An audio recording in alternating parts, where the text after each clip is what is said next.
Bonjour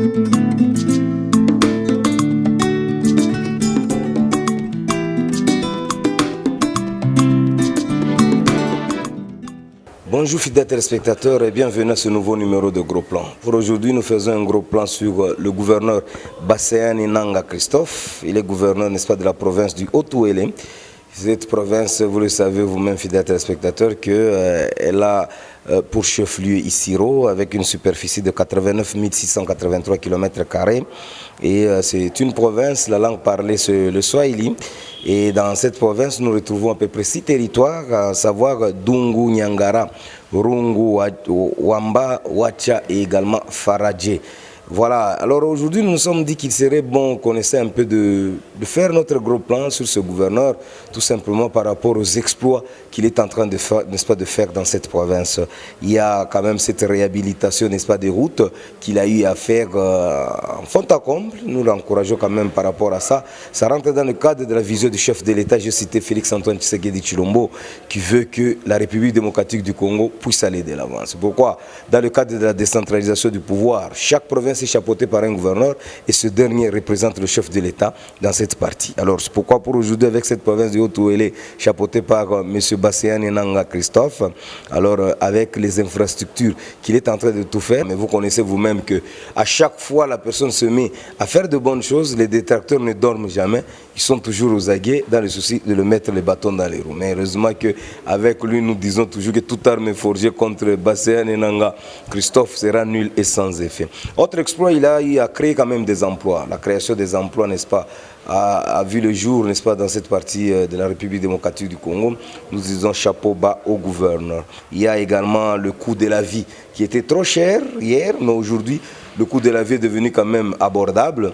C'est dire que le gouverneur se bat. Il s'est dit que cette vision du président de la République de peuple d'abord, c'est-à-dire mettre l'homme au centre de tout, le gouverneur est en train de matérialiser cela dans le souci que les choses puissent aller toujours de l'avant. Il y a d'autres négociations qui sont en train de se faire, les négociations en ce qui concerne le partenariat public-privé, où il a fait recours quand même à quelques Occidentaux qui doivent venir en province dans le souci de faire le développement de cette dernière. Et autre chose, le gouverneur a eu à faire quand même un don de voiture qu'il a eu à donner au coordonnateur, n'est-ce pas, de la société civile Force Vive et également de la nouvelle société civile. C'est dire que le gouverneur, il s'est dit qu'il est toujours dans l'obligation d'encourager les gens de toutes les bonnes choses qui sont en train de se faire. Mais il y a cette affaire-là, affaire EMT-SARL, qui fait couler beaucoup d'encre et de salive, où les détracteurs ont profité de l'occasion pour se mettre derrière. Et on a suivi qu'il y a le procureur général près la Cour de cassation qui a eu à inviter, n'est-ce pas, le gouverneur dans le souci de voir clair. Mais nous sommes sûrs et certains que toute arme forgée contre Christophe, n'est-ce pas, Nanga Baseani sera nulle et sans effet. Nous savons que dans cette affaire, il sortira toujours victorieux. Donc les détracteurs vont maigrir et ils finiront toujours par mourir. Alors, comme à l'accoutumée, fidèles téléspectateurs, je ne serai pas seul ici sur le plateau, je suis dans l'obligation de faire intervenir mon confrère. J'ai cité Papi Honoré Kaembe Moulumba, lui est directeur général du magazine Exode. Et lui, à son tour, il était sur le terrain, comme je vous ai toujours dit que c'est un homme du terrain. Lui part toujours fouiller partout. Alors il fait comme cet adage-là, où papa, c'est que nous avons toujours l'habitude de réciter, n'est-ce pas, le laboureur et ses enfants. Alors lui aussi fait de la sorte. Il était dans cette partie de la province, ou de la partie, n'est-ce pas, de la République démocratique du Congo. J'ai cité la province du Haut-Ouélé, où il a été palper la réalité du doigt de tout ce que le gouverneur est en train de faire. Alors je ne vais pas monopoliser la parole Chims Kapangala, je préfère la passer désormais à Honoré Kaembe Moulumba. Suivant. Le gouverneur Christophe Baseani Nanga se porte à merveille. Il est en train de réhabiliter les routes pour desservir la population dans plusieurs besoins que la population entend, parce que vous savez qu'une province sans route, c'est une province qui est réputée une province en faillite. La population ne peut pas bénéficier de la nourriture. Voilà pourquoi, dès son entrée à l'exécutif provincial, l'homme s'est lancé directement à poursuivre le chantier de construction de routes et de réhabilitation de certaines boulevards et des grandes avenues de Haut-Touélé. On ne peut pas cacher la vérité sous la table. Le gouverneur, depuis qu'il est aux commandes de la province, le gouverneur attend créer des emplois, surtout dans le domaine agricole. Donc, le gouverneur s'est lancé et tout le monde se retrouve. Et il y a des témoignages qui viennent de gauche à droite. Et si je peux revenir un peu à la question que vous venez me poser concernant la réhabilitation des routes, vous savez qu'à l'époque, faire Ouacha, Mombéré et consorts, il y avait un petit souci des jours. Parce que vous savez, ce tronçon, ça prend au moins 340 km. Et il y avait Ouacha, Mombéré, ça prenait beaucoup de temps. Vous pouvez faire un mois. Mais aujourd'hui, c'est praticable par l'expertise du gouverneur. Vous pouvez quitter Ouacha aujourd'hui à 6 heures et vous arrivez à Mombéré à 17 heures ou à 18 heures.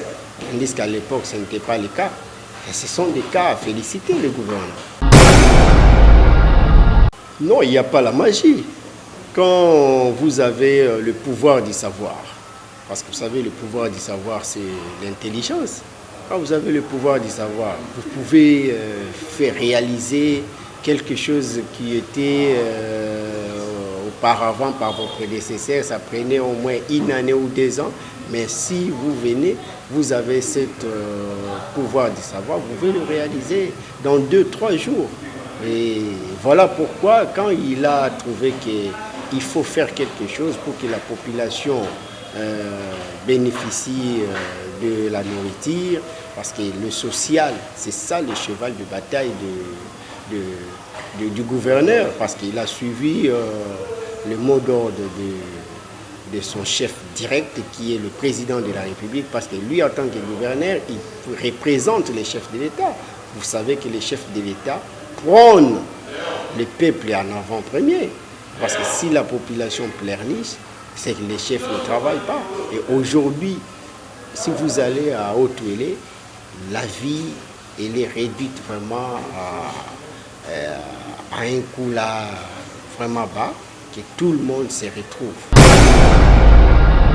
Il y a plusieurs partenaires qui viennent solliciter des offres pour apporter quelque chose au développement de la province. Et le gouverneur a le bras ouvert. Donc il doit signer des accords de partenariat avec certains partenaires occidentaux pour chercher comment redorer la province. Parce que vous savez qu'on ne peut pas seulement se fier de Kinshasa, parce que Kinshasa c'est une province comme les autres. Et si nous faisons à Kinshasa, pourquoi pas dans la province?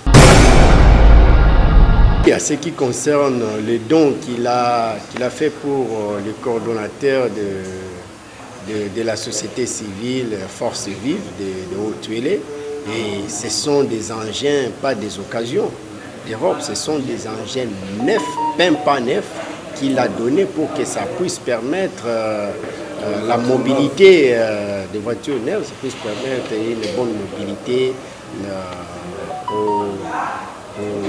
au coordonnateur de la société civile. Sans oublier, vous savez que depuis que le gouverneur est aux commandes, il a même acheté des engins pour l'équipe de son administration. Il y a plus de 10 engins automobiles qu'il a disponibilisés pour les agents fonctionnaires du gouvernorat. Et pourquoi pas? Et après les 10 engins, il a même acheté des Land Cruiser, des Jeep Land Cruiser pour certains administrateurs du territoire et certains préfets et les recteurs des universités.